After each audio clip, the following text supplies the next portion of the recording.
The National Weather Service in Mount Holly, New Jersey issued a tornado warning for Wayne County, New Jersey at 4 p.m. Eastern Standard Time.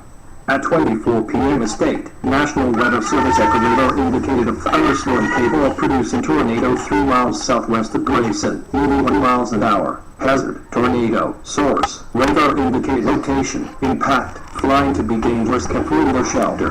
Mobile homes or damaged or destroyed, damaged tubes, windows, and vehicles will occur. For damage is likely, the tornado will be near shore immediately for 4 p.m.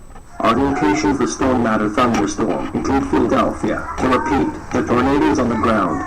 Take cover now. Move to basement L on the lowest floor in building and break windows, indoor doors, the mobile home, or vehicles. Move to closest substantial shelter and attack yourself flying B.